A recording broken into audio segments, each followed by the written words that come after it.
Bienvenue sur la chaîne Ici Jess. On se retrouve aujourd'hui pour une nouvelle vidéo. J'espère que les autres vidéos vous ont plu. Et dès à présent, je vais vous raconter. Est-ce que vous avez vu ça ou pas? Imaginez une pièce éclairée à la lueur des bougies. L'odeur de cire chaude, de vieux livres et d'encens flotte dans l'air. Au centre, une table de bois, un jeu de cartes usées et un nom murmuré depuis plus de 2 siècles. Elle est considérée comme la plus célèbre voyante de l'histoire de France. La femme qui aurait prédit la gloire et la chute des puissants de ce monde. Et dès à présent, je vais vous raconter l'histoire de Mademoiselle Lenormand.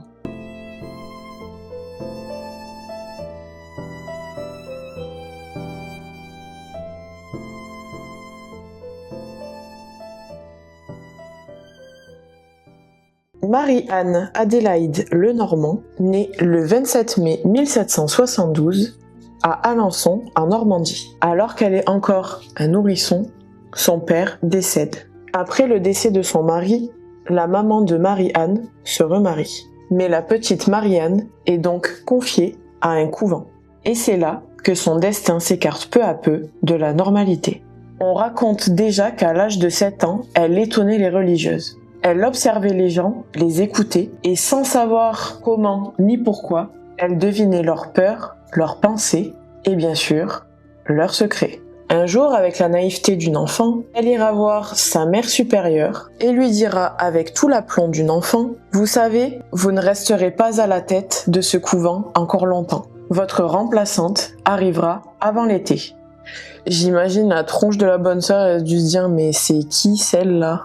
Et comme vous pouvez le deviner, quelques semaines plus tard, sa vision devient réalité. Et bien sûr, ce n'est que la première de ses prédictions fulgurantes. Si on avait des intuitions ou des visions un peu cheloues, on était tout de suite catalogué de gros zinzins. Et on commence peu à peu à être le pestiféré de la société, parce que, qu'on se le dise, la cartomancie, c'est très mal vu. En vrai, même aujourd'hui, ça reste compliqué pour certains. Car le surnaturel à cette époque se confond avec la superstition, voire avec des pratiques diaboliques. Alors, oui je sais, j'ai 2 miroirs, mais c'est bien plus pratique comme ça. Je sais pas si on voit bien. Je suis en train de mettre une couleur qui pétarade. En fait, quand je mets une musique, oh j'arrive plus à parler aujourd'hui, c'est terrible. Quand je mets une lumière un peu trop directe comme ça, on me voit trop blanche. On va essayer là-bas. C'est peut-être un peu mieux. I don't know. Bon, on verra bien. Pour le moment, je suis en plein réglage. À chaque vidéo, j'espère que vous voyez qu'il y a des changements. J'essaie de m'améliorer de plus en plus. Donc, on y va petit à petit.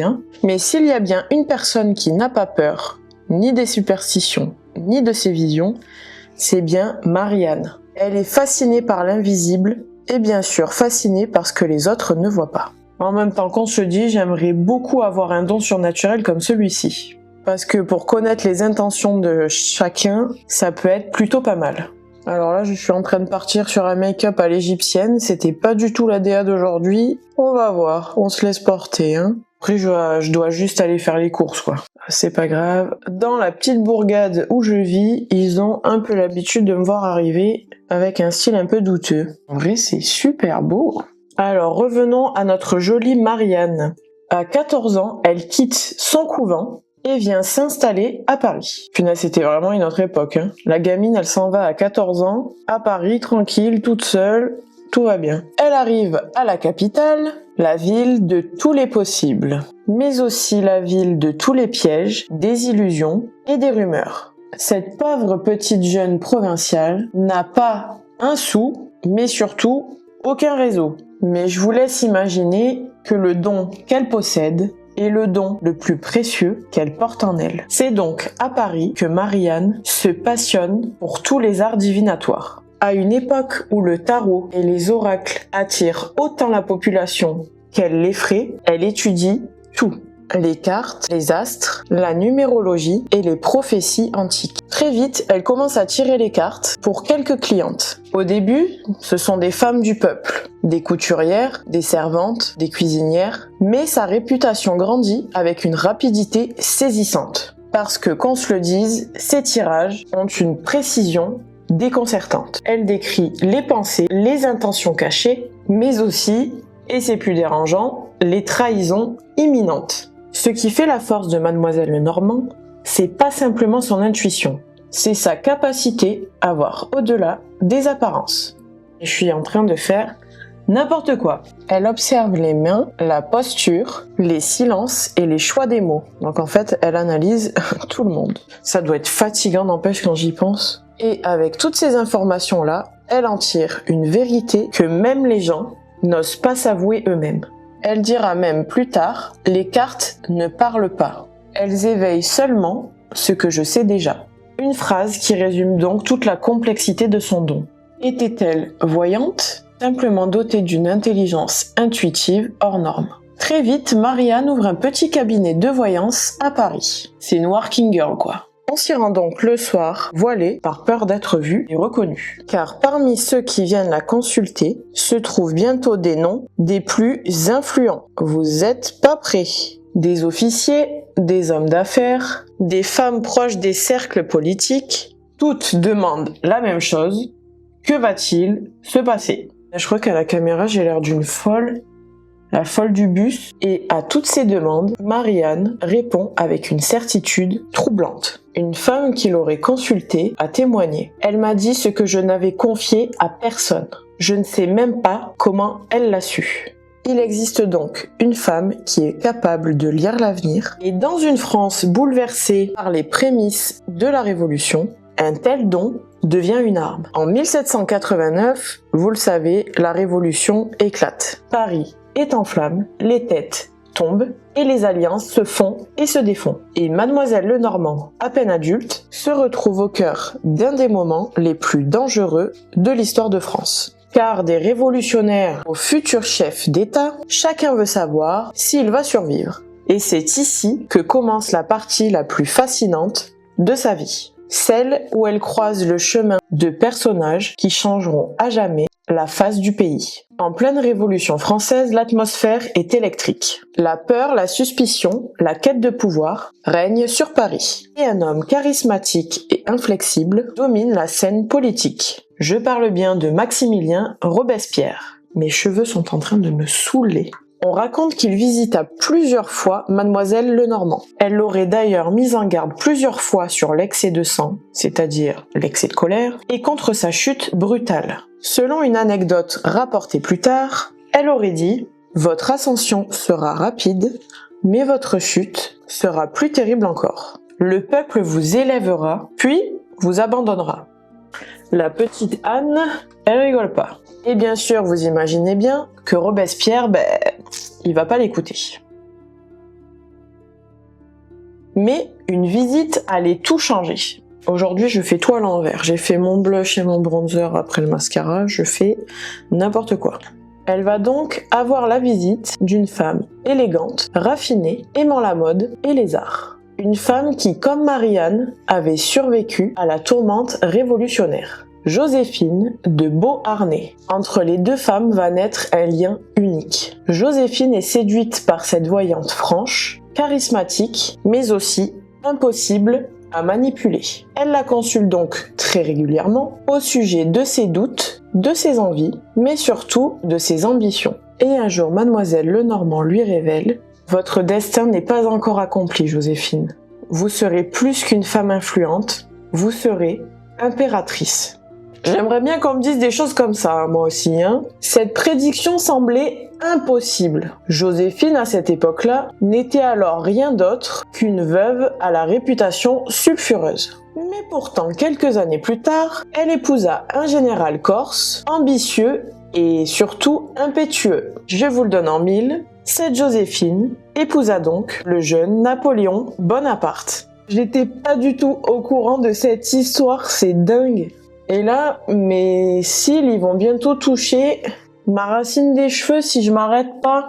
Surtout que c'est en train de faire des paquets, là. La rencontre entre Napoléon et Mademoiselle Lenormand est la période la plus fascinante de toute sa vie. Napoléon détestait l'idée qu'une femme puisse connaître sa vie et son destin. Il finit donc par la rencontrer, on imagine par le biais de sa jolie Joséphine, et la légende raconte que Mademoiselle Lenormand lui aurait dit « Vous serez porté par la gloire à un degré inconcevable, mais votre chute sera proportionnelle à votre ascension, et l'exil fera partie de votre destinée. » Ouh, ça fait froid dans le dos, le petit Napoléon là. En plus, il était vraiment petit apparemment. Ben, il a dû frissonner. Et puisque notre cher Napoléon se démonte jamais, il lui aurait donc répondu « Mon destin ne dépend que de moi, madame. » Le toupet, il s'est dit « Ouh là là, celle-là, elle est en train de me faire flipper, je vais essayer de lui fermer son caquet. » Punaise, après je dois faire une vidéo sur l'histoire des sous-vêtements féminins. Je crois que sur TikTok, vous allez faire un infarctus en voyant mon maquillage. D'ailleurs, en parlant de ça, allez me suivre aussi sur TikTok, please. Ainsi que sur Instagram, parce que je suis partout. Mais avec le temps, notre cher Napoléon, à mesure que ses victoires s'accumulaient, les paroles de la voyante commencèrent à le hanter. Le pauvre petit chou. Lorsque Napoléon divorça de Joséphine, persuadé qu'elle ne pourrait pas lui donner un héritier, si vous n'avez pas vu ma vidéo sur Henri VIII, allez y faire un tour parce qu'elle est vraiment géniale. Et je dis pas parce que c'est moi qui l'ai fait.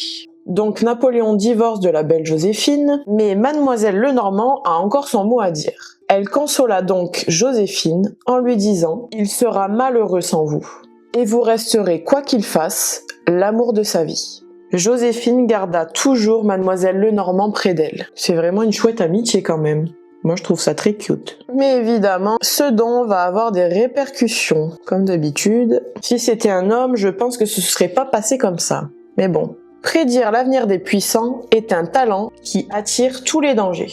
Mademoiselle Lenormand fut arrêtée au moins 3 fois. On l'accusait d'influence politique, d'espionnage et de manipulation. À chaque fois, elle ressortit libre, faute de preuves, ou par peur de la réduire au silence, car l'opinion publique était persuadée qu'elle détenait des secrets très compromettants, sur évidemment tous les plus grands dirigeants de l'époque. Après la chute de Napoléon, elle continua à conseiller les figures marquantes de la Révolution, les aristocrates revenus d'exil et même des têtes couronnées d'Europe. Son cabinet devint un lieu mythique où l'on venait chercher des réponses.